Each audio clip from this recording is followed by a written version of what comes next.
Here on the Cam Show, we've been neglecting the Red Sox offseason, mainly because there hasn't been much going on.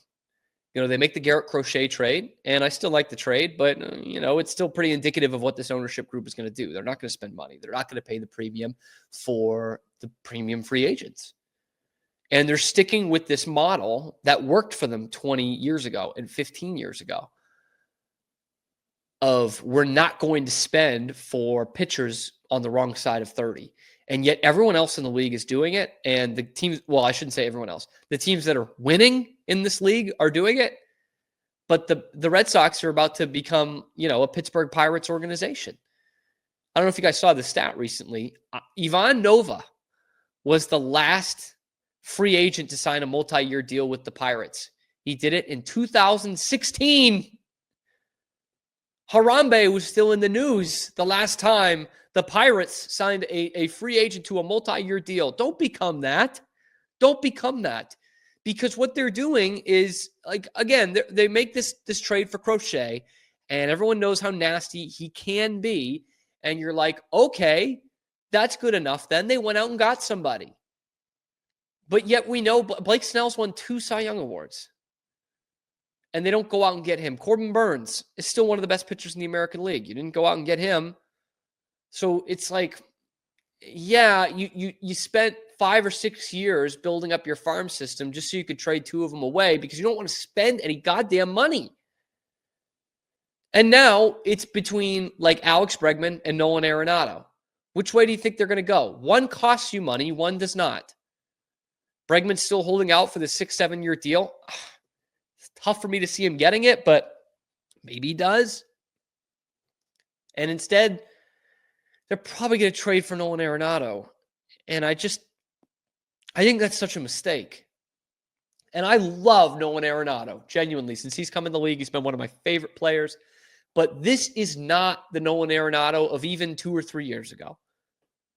I mean, he was halfway to a 30 home run guy this year, let alone a 40 home run guy. Those days are over.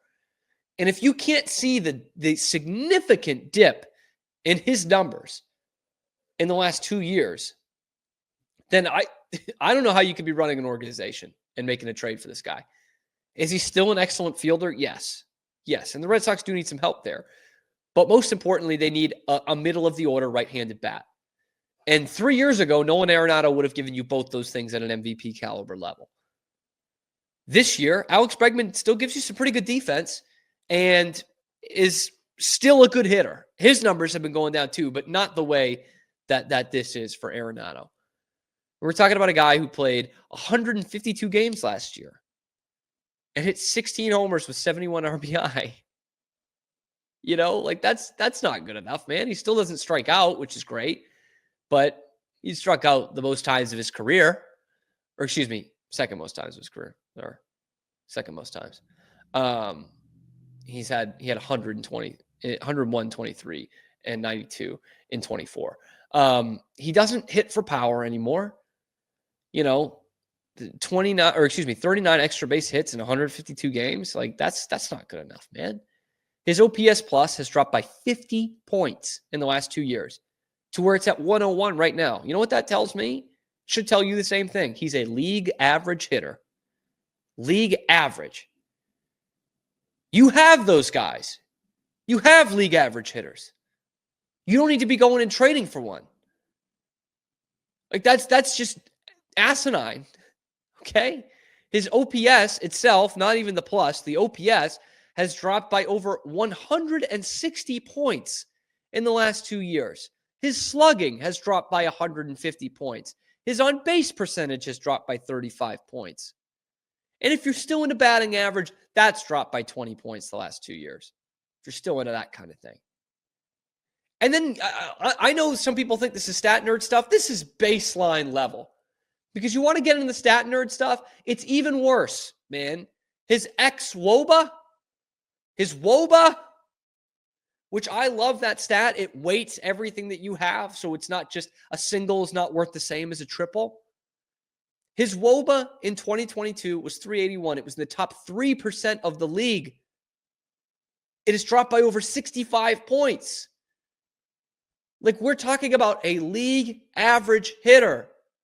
His base running value, not good. His batting run value, about dead in the average, 60th percentile in the league. His strikeout percentage is still 92nd. Good for him. Bat speed, 28th percentile, man. How is he supposed to barrel anything? Oh, wait, he doesn't. His barrel rate is 6%. His hard hit was 12% this year. He's not spraying the ball all over the field anymore. He's 33 years old. He's done, man. He's not worth it. And that sucks. 3 years ago, I would have killed for Nolan Arenado to be on my team. I'd give him almost anything to get him. But he's not that player. You're bringing in a defensive specialist here who's no better a hitter than Ceddanne Rafaela is. So I don't understand where this hype is coming from, because there are some Red Sox fans out there who are real into the Nolan Arenado experience. And the only one outside of some of your fans who's more excited about Nolan Arenado to the Red Sox is Nolan Arenado. He just posted this random video the other day of Manny Ramirez hitting a homer for the Red Sox. Oh, okay. That's desperate. It's not a good move. I don't want to do 6 years of Bregman at age 31, but I would rather do 6 years of Bregman than to trade assets for Nolan Arenado. It could be an interesting ploy for Breslow, because if it's anything like pitching, that ownership saying, no, we're not spending money on Alex Bregman. You got to work out a deal for Nolan Arenado, because you should be able to get him for 25 cents on the dollar here, 30 cents on the dollar. St. Louis desperately wants to offload him. They've made that pretty clear. Their GM is not saying, the GM and their owners are not saying like, hey, we're really getting rid of him. But it's like, hey, we're optimistic towards getting a deal for him. They want him gone. Of course they do. The Cardinals are in an interesting position. They kind of want to rebuild, but that NL Central is wide the fuck open. Wide open.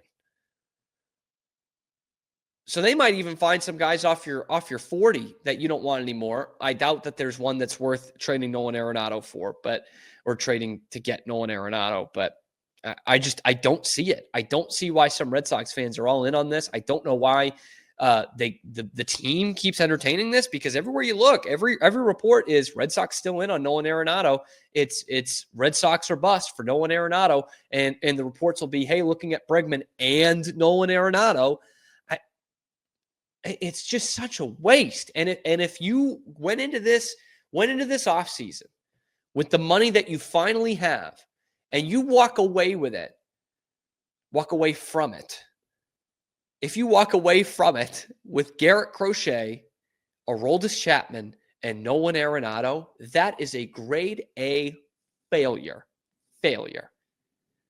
It's like me in math in high school, bro. It's nothing but an F. Like it wasn't going to be anything else but an F.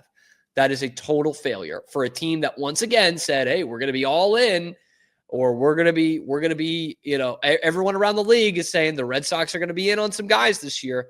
The fuck they are.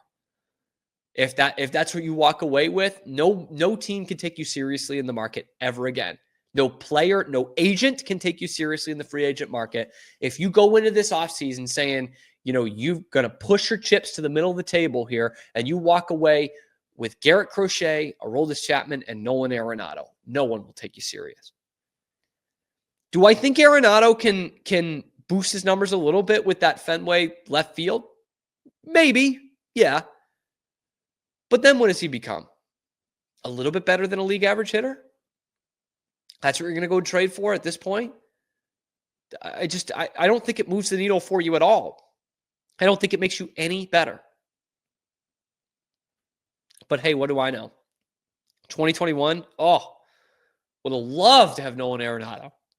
Loved it. Sell the farm for him. It's not the case anymore. We are Rogue Media Sports. Hey, thanks for stopping by. And if you like this video, be sure to give us a like and subscribe. It really helps out the channel a ton. You can follow me on Twitter here for some more outrageous Boston sports takes coming to you every weekday at noon Eastern time. And then after that, wherever you get your podcasts. We are Rogue Media Sports.